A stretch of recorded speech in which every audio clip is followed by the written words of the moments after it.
नमस्कार दोस्तों, स्वागत है आप सभी का। आज हम इंडियन नॉलेज सिस्टम यानी IKS के यूनिट 5 पर चर्चा करने जा रहे हैं। पिछले यूनिट्स में हमने विज्ञान, गणित और कला को समझा, लेकिन आज हम ये समझेंगे कि उस ज्ञान का उपयोग कैसे करना है। इस यूनिट का टाइटल है Indian ethical, social and environmental thought. अगर आसान भाषा में कहे तो भारतीय परंपरा में सही और गलत क्या थी, हम समाज में कैसे रहते थे और प्रकृति के साथ हमारा रिश्ता कैसा था। अक्सर हमें लगता है कि नैतिकता या एथिक्स सिर्फ किताबों की बातें हैं, लेकिन भारतीय ज्ञान परंपरा में यह जीवन जीने का एक प्रैक्टिकल तरीका था। यह यूनिट आपको सिर्फ एग्जाम में नंबर नहीं दिलाएगी, बल्कि आपकी सोचने की दिशा भी बदलेगी।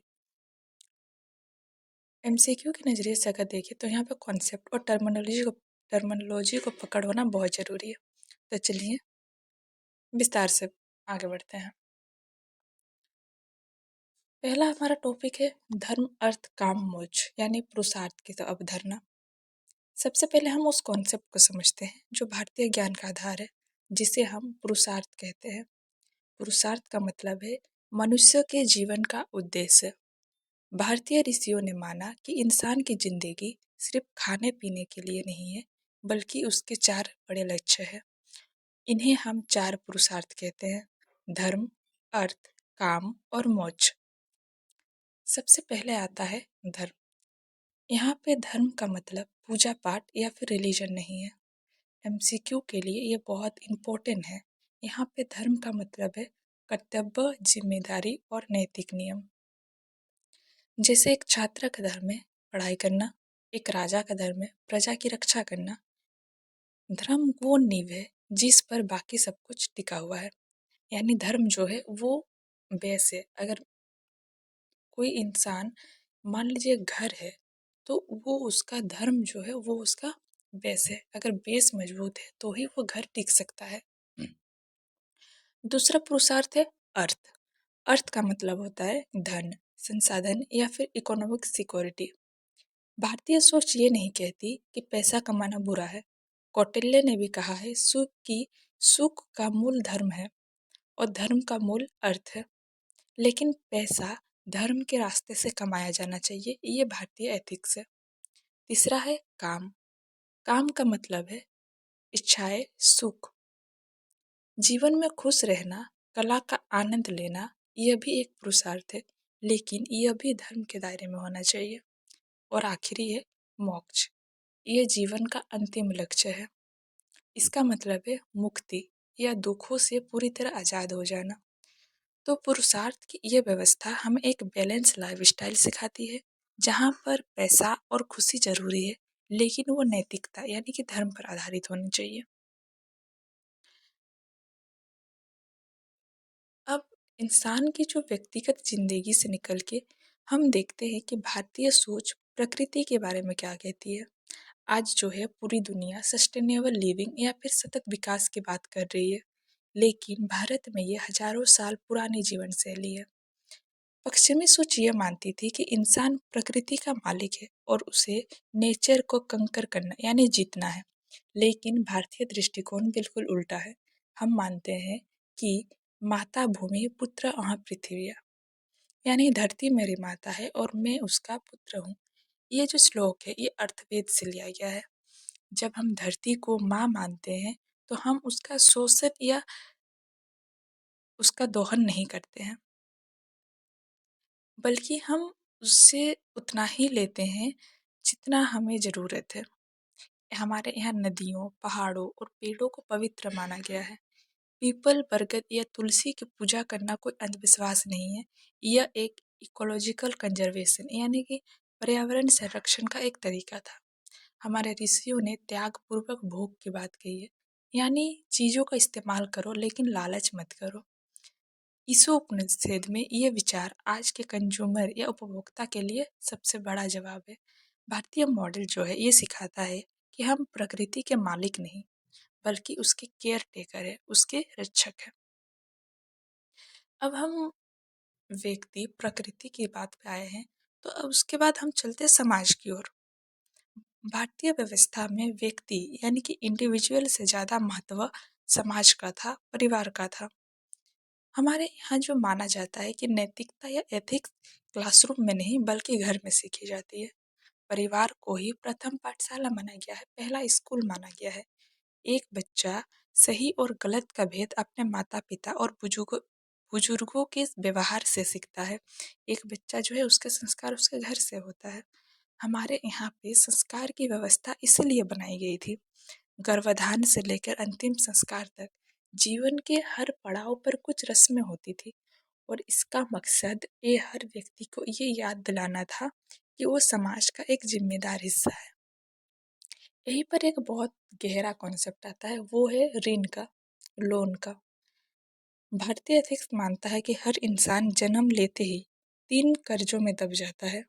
सबसे पहला पितृ ऋण यानी कि माता-पिता के प्रति, दूसरा देव ऋण यानी प्रकृति के प्रति और तीसरा ऋषि ऋण यानी गुरु और ज्ञान के प्रति।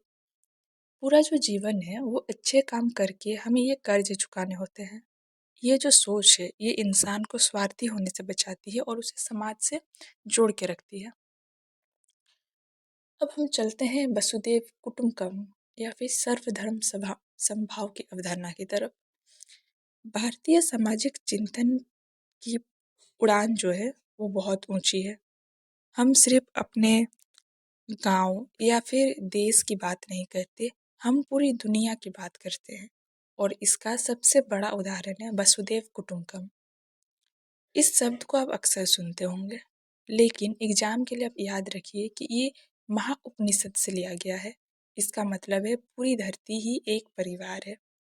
जब हम पूरी दुनिया को अपना परिवार मानते हैं, तो युद्ध, नफरत और भेदभाव के लिए कोई जगह नहीं बचती। यह आज के ग्लोबलाइजेशन का आध्यात्मिक रूप है। इसी से जो है जुड़ा हुआ दूसरा विचार है, वो है सर्वधर्म समभाव। इसका मतलब है सभी पंथों और रास्तों का प्रति समान आदर व्यक्त करना। भारतीय जो सोच है वो ये नहीं कहती है कि मेरा रास्ता ही सही है। ऋग्वेद में कहा गया है, एक एक सद विप्रा बहुधा वदंती, यानी सत्य जो है वो एक ही है लेकिन विद्वान उसे अलग अलग नामों से पुकारते हैं। यहाँ पे टॉलरेंस या फिर सहिष्णुता भारतीय समाज की रीढ़ की हड्डी रही है, जिसने हजारों सालों से अलग अलग विचारों को अपने में समेट के रखा है। अब जो है हम थोड़ा सा चलते हैं कि जो हमारी पुरानी नैतिकता की बातें थी, जो रस्में रीति रिवाजें थी, क्या वो आज के मॉडर्न ज़माने में काम आ सकती है? तो इसका जवाब है कि हाँ, आज इनकी जो है सबसे ज़रूरत सबसे ज़्यादा है। आज हम क्लाइमेट चेंज और ग्लोबल वार्मिंग से जूझ रहे हैं। इसका हल जो है भारतीय प्रकृति केंद्रित सोच में ही है, जहाँ हम नेचर को संसाधन नहीं जीवन मानते हैं। आज जो है कॉरपोरेट वर्ल्ड में एथिक्स और मेंटल हेल्थ का संकट है। यहाँ पर पुरुषार्थ का बैलेंस जो है वो काम आता है, जो हमें सिखाता है कि पैसा यानी अर्थ के साथ साथ मन की शांति यानी धर्म और मोक्ष भी जरूरी है। जब आज दुनिया में युद्ध और आतंकवाद बढ़ रहा है, तो वसुधैव कुटुंबकम की सोच ही शांति ला सकती है। तनाव और डिप्रेशन के दौर में योग और ध्यान जैसी भारतीय पद्धतियाँ पूरी दुनिया अपना रही है।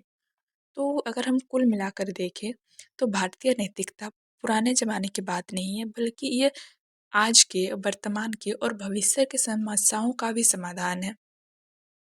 तो दोस्तों ये था हमारा यूनिट 5 और इसके बाद आपके पास जो है सिर्फ एक यूनिट बच जाता है, जहाँ हम IKS को झारखंड के कॉन्टेक्स्ट में समझेंगे, जहाँ हम झारखंड के बारे थोड़ा जानेंगे, वहाँ की ज्ञान परंपरा के बारे में हम बात करेंगे। तो आज के यूनिट का भी हम वही 1 मिनट में थोड़ा फटाफट रिवीजन कर लेते हैं। यहाँ पे आप जो कीवर्ड्स है वो आप याद ध्यान दीजिएगा। सबसे पहला पुरुषार्थ है वो 4 है, क्या है? धर्म, अर्थ, काम और मोक्ष।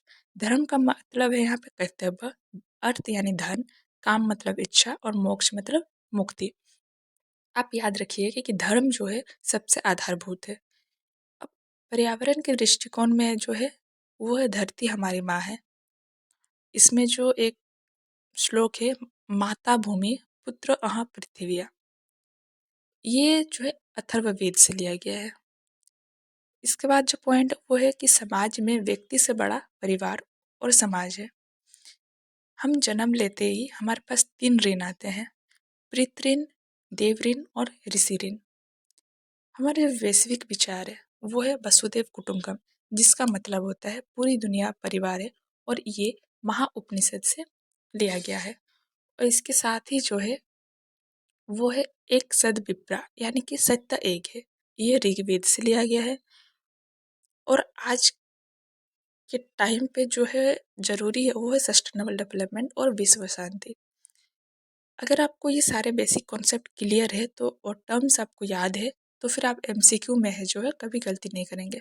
मैं उम्मीद करती हूँ कि ये लेक्चर सीरीज ने आपको भारतीय ज्ञान परंपरा को समझने में मदद की होगी। अगर आपको ये अच्छा लगा हो तो चैनल को सब्सक्राइब करें और अपने दोस्तों के साथ ज़रूर शेयर करें।